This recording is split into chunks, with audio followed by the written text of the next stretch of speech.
اختبار الطالب زكريا ياسين موسى من الأستاذ المساعد الدكتور محمد كاظم غافل، متخصص في نظريات الترجمة وله اهتمام خاص بالترجمة الفورية أكاديميا وتطبيقيا. فنتمنى أن يتحفنا اليوم الدكتور محمد بما تجود به يده في المناقشة، ومتأكدين من ذلك. ويشاركنا أيضا الأستاذ المساعد دكتور علي قاسم جودة، دكتوراه في طرق تدريس اللغة الإنجليزية. رسالة الطالب فيها جنبة تخص طرق التدريس، فدكتور علي إن شاء الله راح يكون أفضل عون إن في مناقشة الأمور اللي تخص هذا الجانب. يساعدنا أيضا الأستاذ المساعد الدكتور جاسم خليفة سلطان مشرف الطالب، وأيضا إن شاء الله نستفيد من ملاحظاته بهذا الخصوص. وأنا معاكم دكتور فالح الإمارة، أيضا اختصاصي ترجمة وبنظريات الترجمة. إن شاء الله راح تكون المناقشة ممتعة وتخدمكم جميعا. بسم الله الرحمن الرحيم، والصلاة والسلام على سيد المرسلين وعلى آله الطيبين الطاهرين. رحب بكم جميعا بالسادة الحضور وبطالبنا الممتحن، وإن شاء الله الله يعيننا ونقدم شيء جميل هذا اليوم. Our roadmap today includes our committee, and I identify the members of the committee. Now to the examinees' entitlement. Zakaria, you are entitled to answer our questions. When there are questions addressed to you, you have the right to answer them. This is something for granted, but objectively, okay? You can ask questions. When you do not understand a certain question, you need a clarification, repetition, you can ask a question and you would be free for that. Whenever you feel exhausted or you need to go to the water circle or whatever, you can ask for a break. You are entitled to have a break within your examination. You can use any aids or any tools that help you in discussion, explanation, clarification of your ideas. Well, within your duties, I suppose you can reply objectively to our questions, as I said, and I expect that you would use an appropriate language in your response, okay? I hope that you can present things smoothly and patiently, without tension, without hesitation, and without being confused. Because on media, and I think my colleagues all see, they image an examination committee as something horrible, frightful, scaring, and in fact it is not that. You have a topic and you are going to be asked within your topic what you have done, what procedures did you follow, and your results. Your score depends on the way you defend yourself, make things clearer to the examiners, and on the overall assessment that the examiners had established through reading your thesis. Okay? Everything is clear? Yeah, everything Any is good. question? Thank you, sir. No question. No question, everything is good. Okay. So, first of all, we would like to listen to a presentation that you traditionally give, a student traditionally gives to the committee. So, we expect a presentation of less than 10 minutes or so. Okay? Thank you, Dr. Faleh, and I would like to appreciate all the examining committee and the guests that come this early morning. And I hope that I will make my presentation and all the examining go very smoothly and with no confusion or anything that I will not clarify. At the same time, and I will definitely try to defend my thesis, and I will clarify the things that are not clear or ambiguous, or I have not inserted them or arranged them very correctly. At the same time, and before I go to my presentation, and I think that your comments, your justification will be very valuable to my study, and you know, they will, of course, will enrich it. Okay. So today I'm going to present what I have worked within this 2 years, and after I have completed the semesters and I passed all of them. I work on my work here, and I try to choose something about simultaneous interpreting as long I feel and I think that there are no many researchers that have tackled this. My thesis is entitled as Assessing Interpreting Outputs of Students in Iraqi Departments of Translation, and I believe that the title that I have minimize and narrow the area that I'm going to tackle. And of course, and before I go through the other slides, I would thank every tutors and the students at the Department of Translation for their help. And I will not forget the other universities that they have the Departments of Translation, University of Mustansiriya, University of Fصل, and all the tutors and the staff there.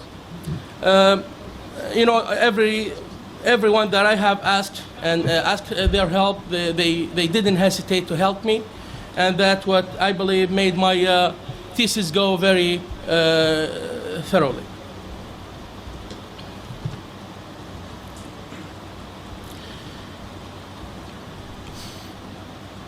I introduce my thesis, and the first thing that I'm going to tackle is the study is an attempt to investigate the simultaneous interpreting outputs of students at departments of translation in Iraq. You know, every study comes with a motivation. The motivation that I come up with is that the lack of research, as I just said earlier, you know, there are no more researches on simultaneous interpreting, especially on the outputs of students and trainees that they are in these departments. And that's what have actually pushed me to work on this one and to focus on specific areas in this field. You know, after tackling this subject, it will definitely open up other opportunities to bridge the gap that I believe it's existed right now in this field.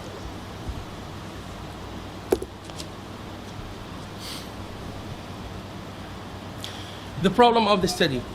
Of course, there is no study that will be tackled randomly, you know. The problem that I come up with is that the trainee interpreters at these departments commit a significant amount of errors that have not been systematically and comprehensively studied. You know, these errors, for sure, they have negative impact of the message that have been conveyed from the speaker to the audience.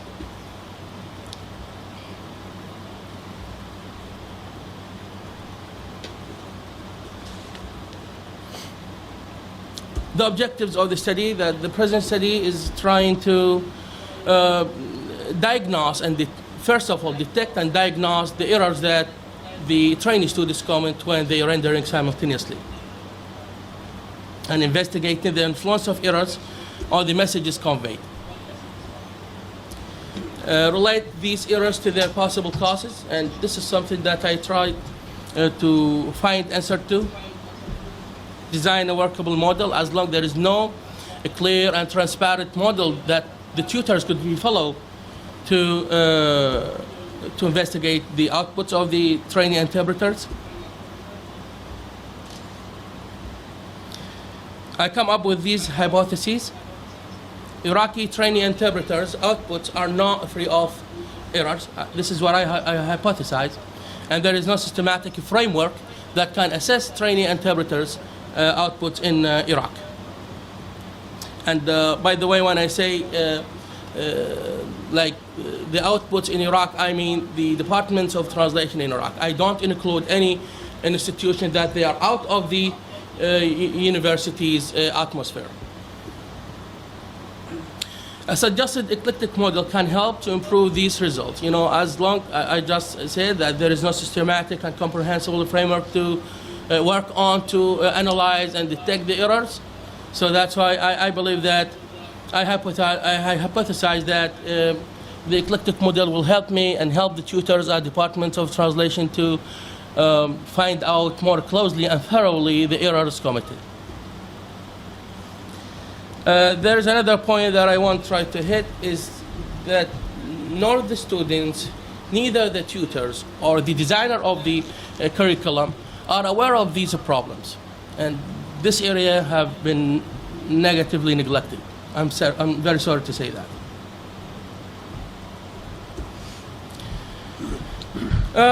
There are 4 questions that I'm looking answer for, and the first one is the errors, the common errors.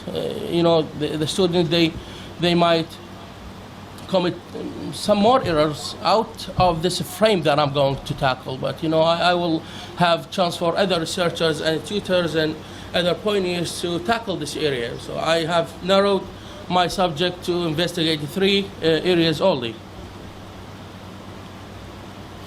And at the same time, I will try to ask the question, answer the question about the specific strategies adopted by the trainee interpreters while they interpret simultaneously. Then I classify the errors according to their highest and lowest number of committing. How many this number have been committed and this error have been committed, and how many times this error have been committed.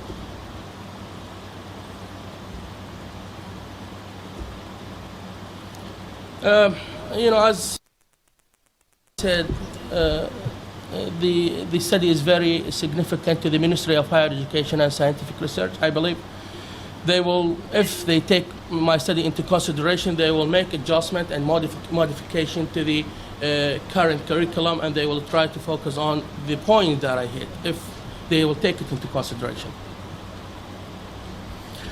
At the same time, it is significant to the tutors as well as to the students themselves. You know, they will find out what kind of mistakes. Now they go to the exam and they pass and they graduate from the college, but they will have no idea about their actual performance, how they do, how they interpret simultaneously.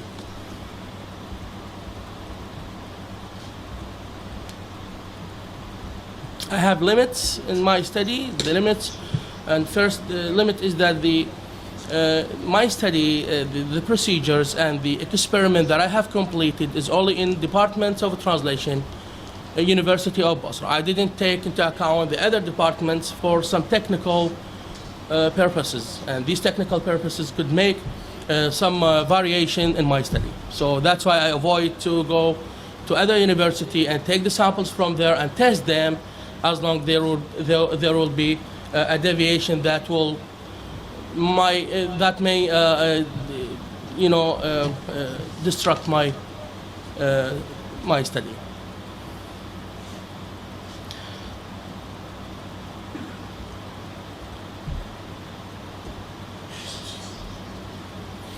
The other thing that I have is that the speaker presentation that of the test is only audio that I have showed to the students, to the trainee interpreters, and the speaker's paralanguage is unrecognizable, and this is something most of the interpreters, when they sit in the booth, they barely see the people that the speakers behind the desk. They couldn't recognize their faces or their facial expressions. The data analysis, I have used the SPSS program and the Microsoft Office to make the quantitative and qualitative analysis.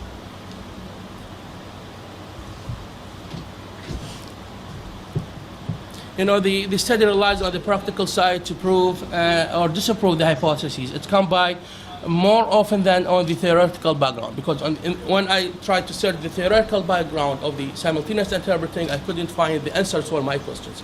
That's why I had to make the experiment in order to find the questions and hypotheses. The assessment is designed to test 24 fourth-year students at the Department of Translation, College of Arts, University of Basra. And the participants have completed the 2 semesters, and they were heading to their final examination. And that's why I have chosen the summative assessment, as long they have completed the semester and they are trying to get their final exam. Then the test will be used for 3 purposes. The first purpose is for the error analysis that I have completed, and the second purpose of the output, the recording, or sorry, the test is for the jury evaluation that I have called to be established, and the third thing was for the juxtaposition of the error analysis result and the jury evaluation results. And the purpose of the error analysis result that I have conducted and the jury evaluation results is to make the juxtaposition and see how converged the both results are, and that's what the SPSS has found out. I have sample of recording, but for the time limit I will skip this one. And this is sample of the transcription and the way that I make the abbreviation for the transcription, like as shown in the screen here: UFP, FPH, FPHI, FPR, FPC, and FPF. And each abbreviation indicate a specific terms. And the colors here, each sentence that I have divided, like each color is indicating to a sentence, like from 1 all the way to segment 17.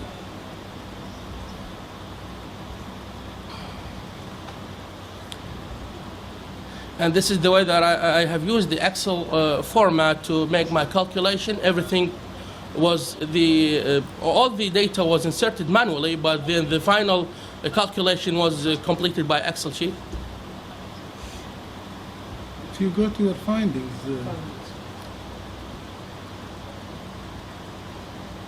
and here a sample of the way that I have completed and arrange the tables and the qualitative analysis as well. I have the source text, back translation, and the rendering of the participant that I'm hitting by example.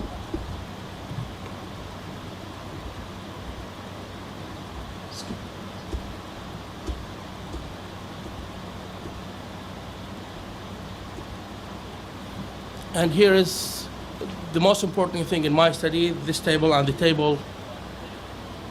This one, which includes all the intertextual errors, error of fluency, and intratextual errors. And each category has other subcategories that I have analyzed and researched.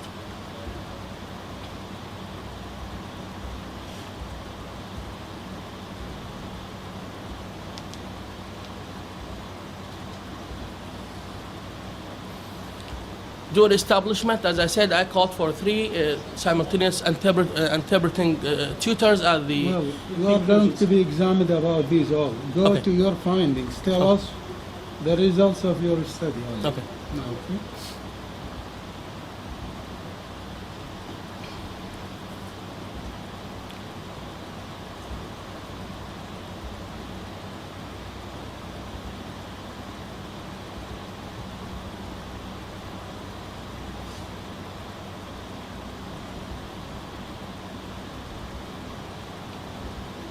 Leave PowerPoint presentation and tell us your conclusions.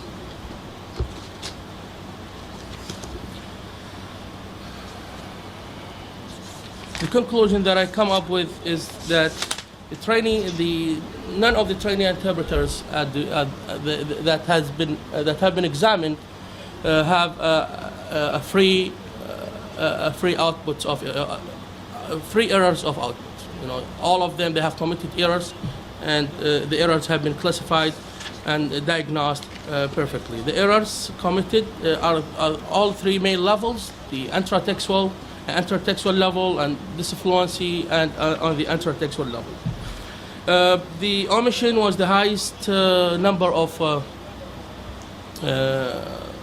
subcategories that have been committed, and this is something that we have to look for and to take into consideration if we plan to adjust or modify the program. And I call to adjust and modify the program as long as there are errors have not been systematically diagnosed and detected.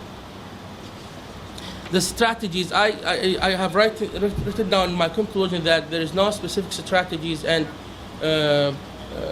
followed by the interpreters, because some of the strategies, most of the scholars, they say that this is something which is correct, and correction and repetition in simultaneous interpreting are allowed to clarify or have consume some less time. But I believe that all what they have been committed are errors. Correction, repetition, I considered all of them errors. So it doesn't matter if they are considered as the basic interpreting skills or not.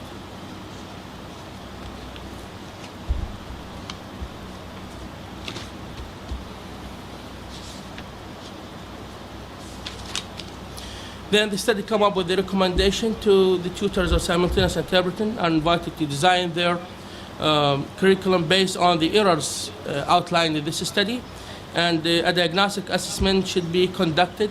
As long as I have used the summative assessment, but the diagnostic assessment will help the tutors to find out at the first of joining the class, or when the student they join the class, they will find out their performance. Then after they go with in the first semester, or they try to start with the second semester, they can adjust or modify their syllabus according to what they have found out.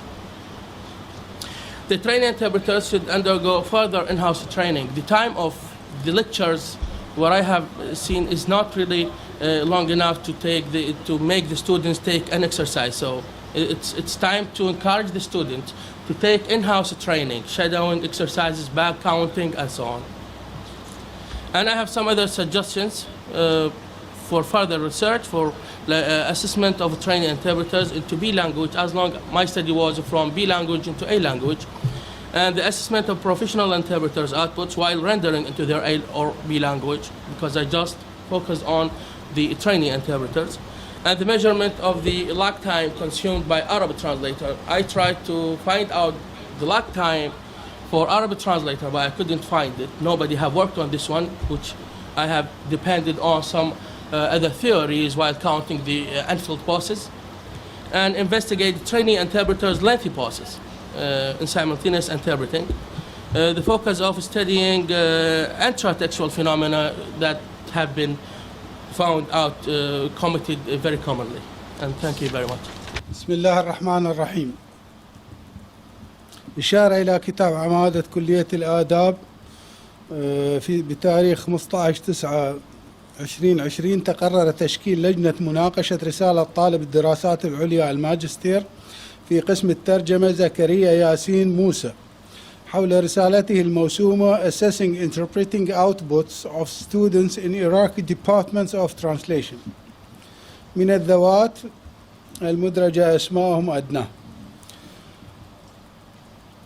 أستاذ مساعد فالح صدام الإمارة، أستاذ مساعد محمد كاظم غافل العسكري الجامعة المستنصرية طبعا، أستاذ مساعد علي قاسم علي جودة، وأستاذ مساعد جاسم خليفة سلطان من كلية الآداب جامعة البصرة.